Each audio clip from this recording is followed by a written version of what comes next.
Hi guys, welcome back to my channel and a new video on the Audi A4. In the last video we had a full walk round, assessed what damages there were. I gave it a clean inside and out and just started to sort of assess how much work is going to be involved. I did mention in that video as well that the car was listed as having a major problem, which was an engine knock. I haven't actually tried to start this car yet. I'm going to try and give it a start and we'll hear together exactly what noise this car is making.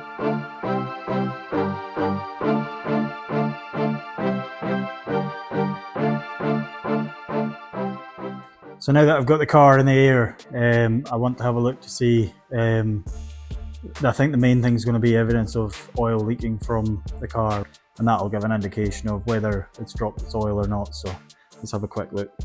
So at first glance, I mean, everything is soaking wet.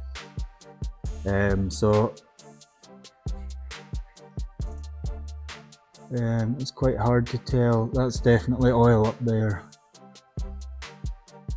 So it's not off to a great start, but it doesn't mean that there's no oil in it. It's hard to know because it's obviously lost all of its coolant as well, so everything's quite wet, but it's hard to tell if it's oil or coolant. But that there, you can see that drip just hanging off there, that's definitely oil.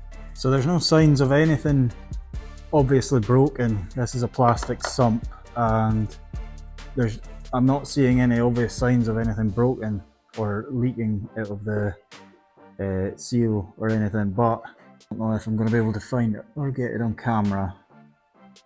But right up there, you can see very high up that there's oil up there. So unless it's leaking from somewhere lower down, and when somebody's been cranking it, the fan has been flicking it up.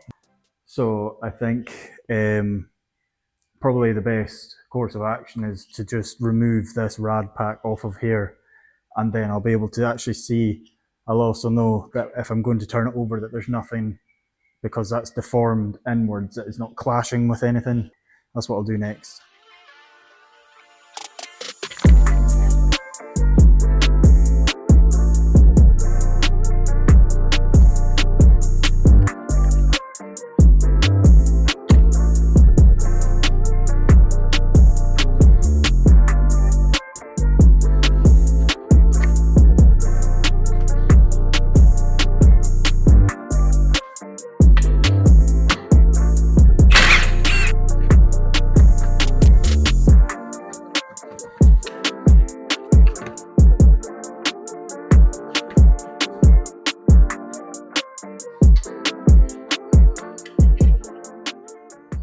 So I've just lifted the car back up so I can make sure that everything from this front slam panel and radiator pack is disconnected. For some reason, I don't know why they wanted to make it look like it had never been touched before, but they started connecting all these hoses and plugs and everything back up, even though it's obvious that it's been disconnected. So I don't know why they've done that, but I'm just going to make sure everything's off down here, lower it down, remove everything from the top then, just so I can make sure that this is going to come off when I remove the last two bolts holding the crash bar / slam panel on. So I'm just going to do that now.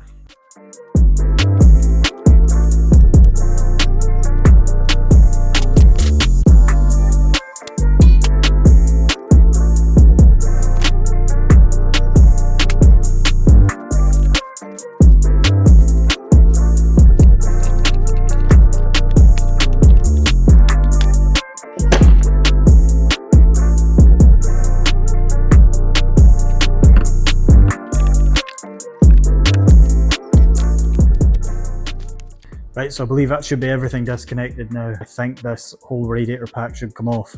I have this one bolt here and I've left the same on this side.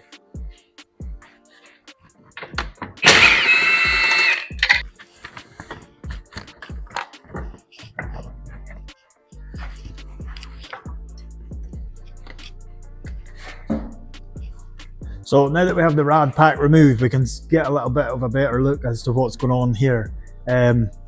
The first thing that I'll say is there's no obvious signs of any damage. There's no obviously buckled pulleys.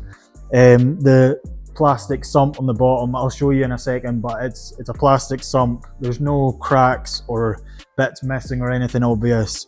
There is a fair bit of evidence of oil leaks here, but we'll go into that together. I'm going to next raise it up, drop the oil, fill it up, and we'll try and give this thing a start. But before I do that, I'll just give you a closer look as to what's going on in the front here. So like I say, there's not an awful lot to see here yet. There's nothing obviously damaged. There is an obvious sign of oil leak in the actual airbox itself. There's oil.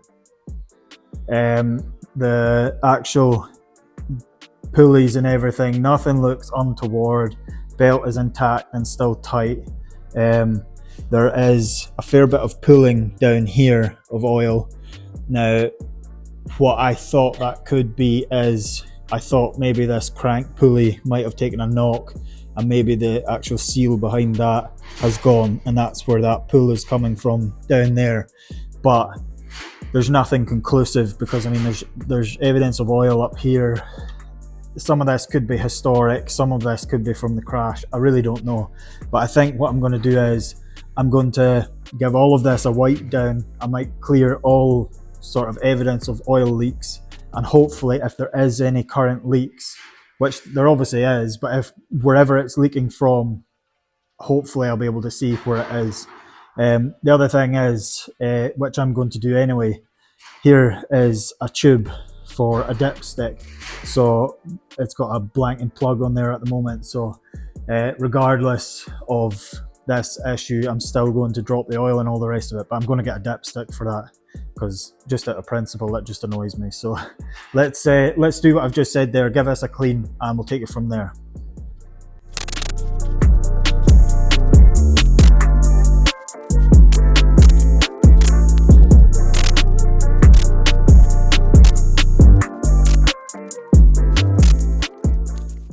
So I've given a quick clean to the actual pulleys and everything, and I'm just about to do the sump itself. There's evidence of oil leaking, but from nowhere obvious, like there's no like big cracks or bits missing. I'll continue, give this a clean, and we'll take it from there.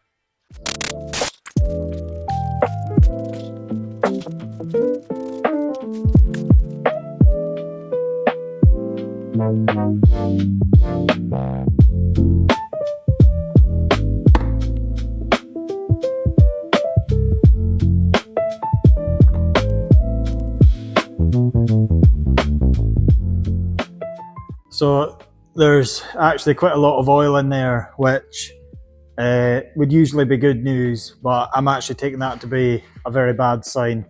I did say at the tail end of my last video that this car has been through at least 2 auctions, not the same auction twice, but 2 different auctions. I haven't checked to see if this was a private entry or not, but that likely means that somebody has bid on this, taken it home, done exactly what I've done, thought to themselves, there's probably no oil in it, or maybe there was no oil in it. Maybe if they fill it up, then it could fire into life and be perfectly fine. But I think what's happened is they've put that oil in it and it's still making the noise, and then they've put it back through the auction. If that oil was dark in colour and looked used, I'd be inclined to say that that's what it is, but to me that oil looks very clean. So before reaching a conclusion, I'm going to empty what's come out into this bucket into a clear container, just so I can see, but it looks way too clean. It looks like brand new oil to me, so I'll put it in there. I also need to quantify how much is in it.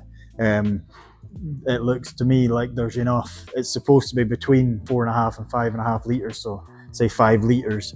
It looks like that's how much roughly is in there. So I've got a 5 litre drum on the bench there, so I'll pour this in there once this finishes draining, and yeah, we'll have a look. Right, so I have the oil that just came out of the car here. Let's pour it in here to actually see what it looks like.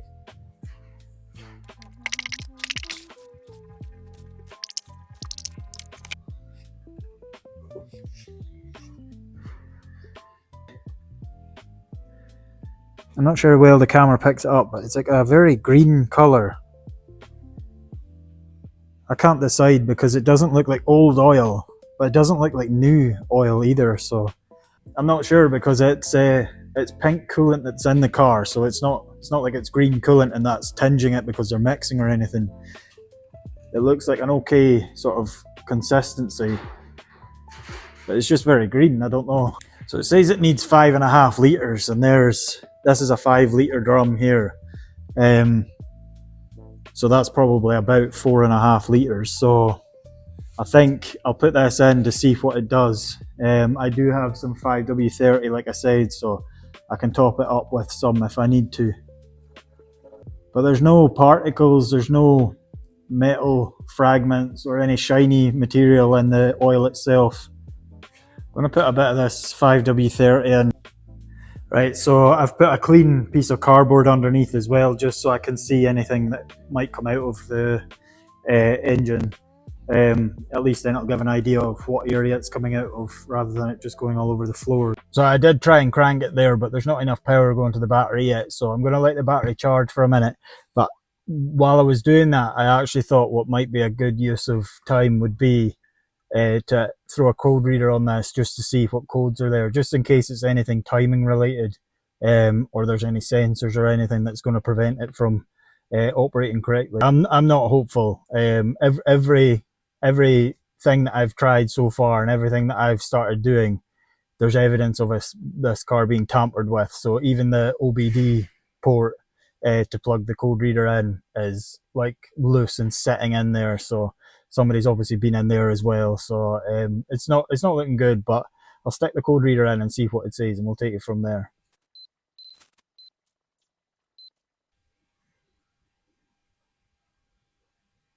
There is a crazy amount of codes on this car at the moment, but I am aware that the front end is missing and the battery has been flat. So I think I'm just going to quick erase and then see what comes back.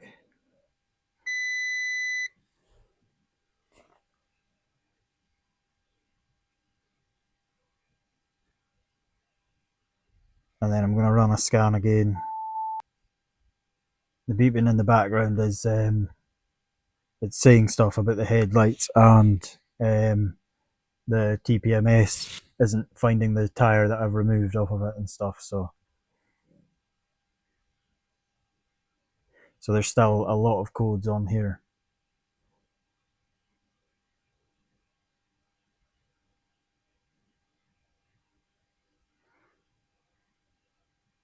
So in the engine electronics category, first of all, there's the ambient air temperature, so that's fine. Cooling fan, that's fine. Turbocharger bypass valve, instrument panel cluster. Yeah, so I don't know what's going on, but as you can see from the dash, there is a green line up the middle, so there's some dead pixels there. So I don't know, has this virtual display had it, or if that's something that can be repaired. So I don't know, is that to do with that or whatever, but and then it's on about the active aero as well. So there's nothing in there that's looking too bad for actually trying to start this engine.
Right, yeah, so that clearly didn't sound great. It looks like there's an imbalance on this crank pulley here. So what I think I'll do is I might remove this aux belt just to relieve the tension off of this pulley. I'm going to remove that belt just now and we'll give it another start, I think.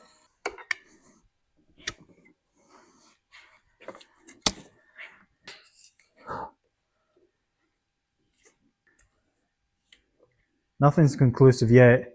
I think I might try and just give it a quick start again without that belt on, just so we see what noise it's still making. So right, I'll do that just now.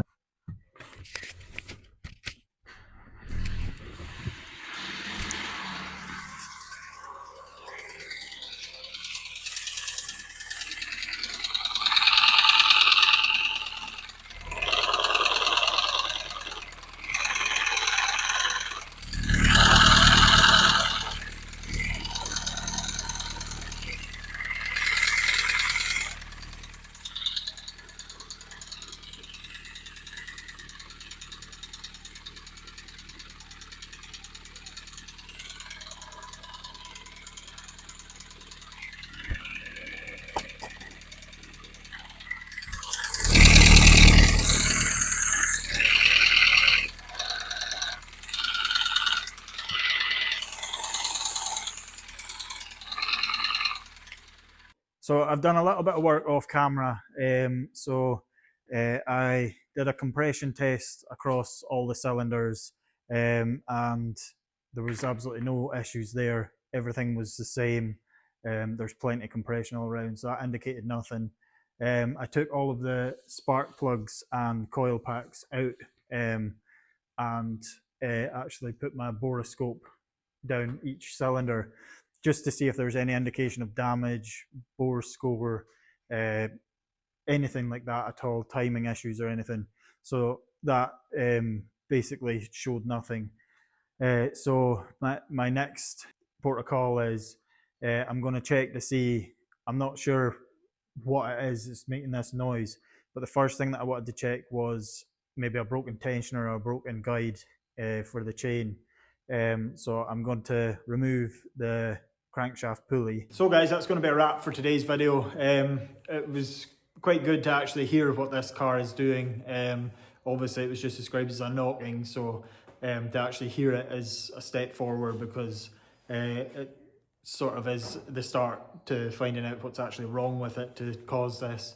I haven't been able to pinpoint if it's from the bottom or the top end of the engine, so in the next part I'm going to strip the front covers off of the engine, remove the crank shaft pulley, and just check all the timing chain, the tensioners and guides and everything. If there's nothing obvious there after doing a sort of visual, I'm going to remove the rocker cover off the top, the valve cover, and all the wiring and harnesses off the top of the engine, just so I can have a visual inspection to see if there's anything up top.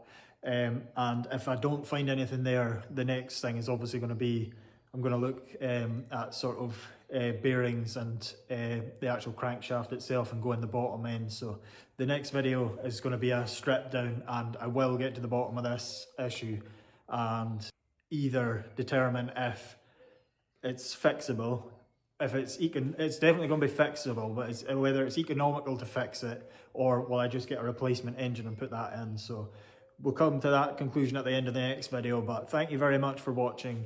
Again, if you've got any feedback for me at all, what would make this more interesting to watch, anything that I can improve on, and any sort of positives that you do like, so that I can make sure that I keep them going forward, I'd really appreciate it. Just drop those in the comments. And if you want to see where this and other builds go, I'd really appreciate if you give my channel a subscribe. I'm bidding on stuff all the time. I'm anticipating a new project coming. The Porsche should be back from the body shop this week coming, so I'm going to start fitting all the modifications to it when it comes home. So yeah, thank you very much for watching, and I'll see you in the next one. Cheers guys.